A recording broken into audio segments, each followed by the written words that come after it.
So all those points I made before, all those interpretations of that phrase, are toxicity disguised as health. And we're going to pick them apart one at a time to show you the logical flaws, the fallacies that I also fell for and still occasionally relapse into.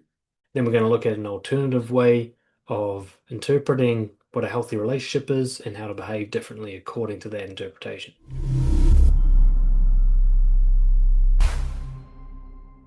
I want to put it out there that there's a lot of hypocrisy going on here. Like, I know the right way to do things, but I still relapse. I'm not perfect. I'm not pretending to, but I do know what works because I've seen it work. I've measured it. And when I stick with it, things go well, right? So I know the formula.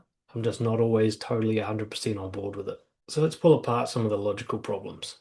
First off, the idea that happiness can actually be maintained, that someone can be permanently satisfied. I shouldn't even have to talk about how ridiculous that is. There is no person in the history of humanity who's ever maintained a single emotion permanently. No one. The idea, like that sort of American ideal, the pursuit of happiness, people actually think that means the emotion, happiness. That's why they probably shouldn't have used that word. Now, the pursuit of meaningfulness, perhaps, or the pursuit of endeavors that challenge you and give you a sense of purpose, sure, even that can't be maintained permanently. But happiness, a single emotion, I mean, you're a chemistry set. You can't maintain emotions. They all sort of fade and wear off and are replaced by others. If you were happy all the time, you'd go insane.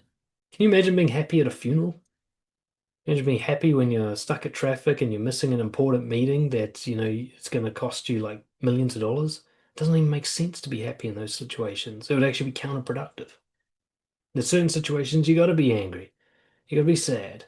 You got to be confused in order to be humble about your knowledge and so on. If you're happy all the time, there's no motivation. Happiness is not a motivational tool. Guilt is, anger is, frustration is, confusion is. So if you actually want to make changes that improve your life, you can't be happy all the time. Happiness is the kind of occasional reward you get for getting things right and for appreciating what you've got. But it can't be sustained. Even if it could be sustained, that probably would not be a good idea because you wouldn't adapt and you'd be left behind. This might sound sexist, but if there's a gender that can't remain satisfied, it's women. Guys can tolerate shit for a long time. That doesn't mean they're satisfied. It's more like they're lazy and they have cowardice around change.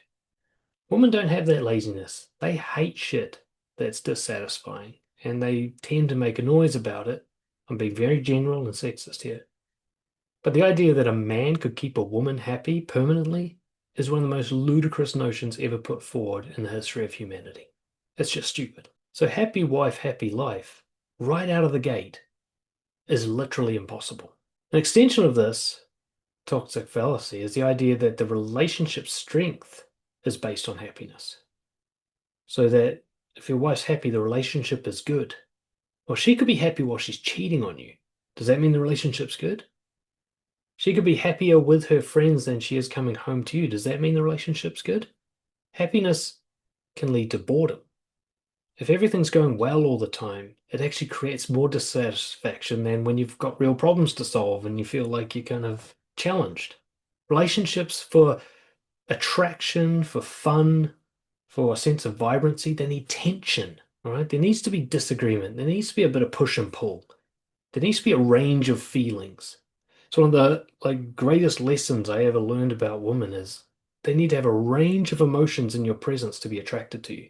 I used to just make girls laugh all the time and wonder why they weren't attracted to me. I was a one-trick pony. I was just giving them one feeling all the time.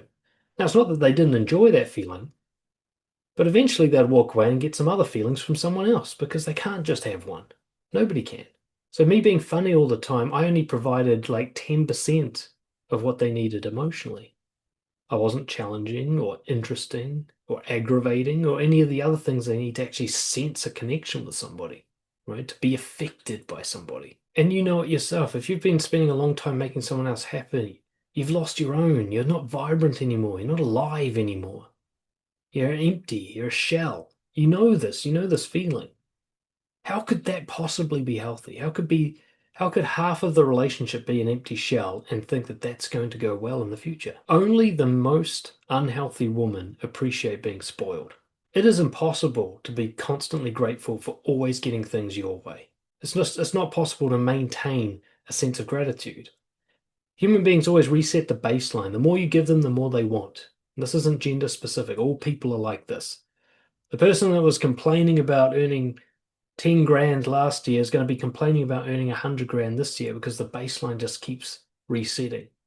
Only people who regularly have crisis and difficult problems to solve are able to maintain any sense of gratitude because they're constantly reminded of how shit things can be. When you're not reminded, you reset what shit means to you. So what used to be bad, that's now like lifts up. So now a thing that you used to appreciate is now bad.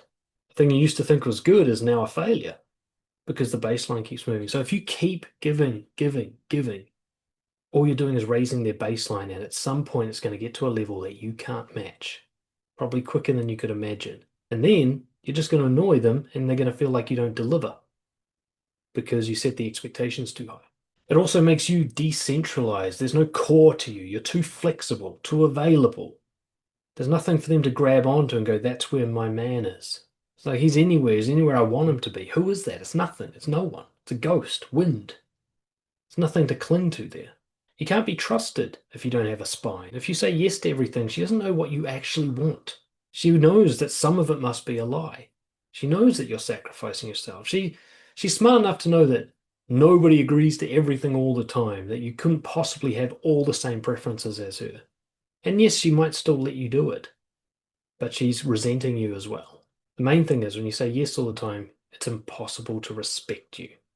And that is terrible for a relationship. Self-sacrifice is really a covert contract. You're not really making a sacrifice, you're issuing a loan with interest. So when somebody sacrifices and bears that burden on their back, they're actually waiting for a payback in the long run. See, happy wife, happy life really means like, if I sacrifice, you have to be happy. You owe me, right? I've done my half, now you owe me your half. Now, I'm not going to say that out loud. It's going to be a covert contract. I'm just going to expect some sort of rewarding happiness from you to validate me. And when I don't get it, I'm going to get mad at you for it. That's how fucked up the system is. I'm going to get mad at you for not letting me manipulate you into being happy so that I feel comfortable. And we call this healthy. We think that that's a good relationship that's going to go the distance. Resentment is poison to relationships. This is actually scientific fact at this point. It's been studied by the John Hopkins Institute. If enough resentment builds to contempt, you cannot save the relationship. Having your well-being depend on her mood causes two major issues. One for the relationship is she feels like your mother. She actually gets an anxiety of like how well your life is depends on how well she's doing. She has to bear that burden. She feels it. Some women, like the more sort of unhealthy ones, will actually want that kind of control, but others just resent you for putting her in that kind of mother leadership position that she didn't ask for. But I think even more importantly, you cannot put your self-confidence into somebody else's hands. That is yours and yours alone to maintain. You cannot have how good you feel about yourself depend on how someone else feels about you. It's one of the greatest missions in life to accomplish is to become self-centered when it comes to confidence. To make it that your confidence depends on your measurement of you, no one else. And you know that you're confident when you do the right thing and it upsets everyone and you're happy with yourself, right? That's when you know that you've got the system contained. So if you're like, okay, I'll decide how good I'm doing based on whether or not she smiles at me today, that is the weakest system you could ever have. Partly because you're also going to take every mood she has personally, when most of the time it's not even going to be about you. So happy wife, happy life also implies that anything the wife feels is directly related to the husband. That's a child's viewpoint, okay? You're supposed to develop out of that viewpoint around the age of 9, where you think you cause everything. 99% of your wife's moods are going to have nothing to do with you. Her whole life has led up to this moment, and you haven't actually been a majority part of that life most of the time. She's really upset because, her package didn't arrive on time. It's got nothing to do with you as a husband anyway. And while some abusers enjoy caretaking, they enjoy somebody bowing down to them and doing everything for them, most people resent it. It feels like you're being judged. It's smothering. Ironically, a lot of nice guys, when you do caretaking to them, they push back very hard. They don't like being taken care of, but they like being the caretaker, and they can't sort of connect the dots like, oh, is this how I make people feel? Maybe that's why they leave me.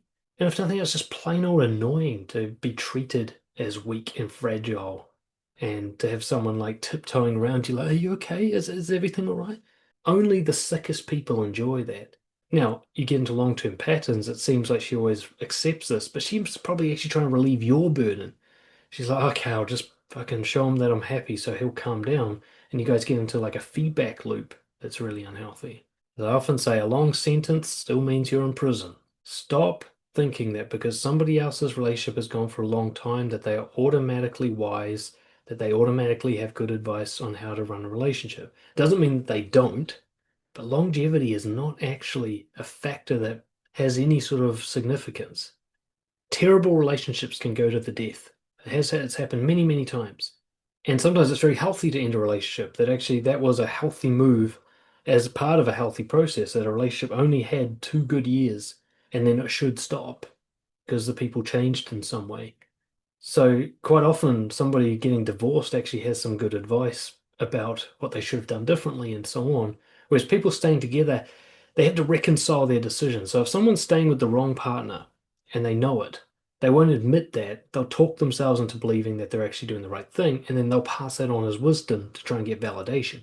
Many relationships go well past their use by date because the person's too cowardly to end it, or because there's social conditioning about staying together and loyalty and so on. Maybe there's some religious thing they're following. Don't get your advice solely based on that factor. You're looking for confident people in healthy relationships where they're respected by their partner, no matter what the longevity is. That's a far better source of information.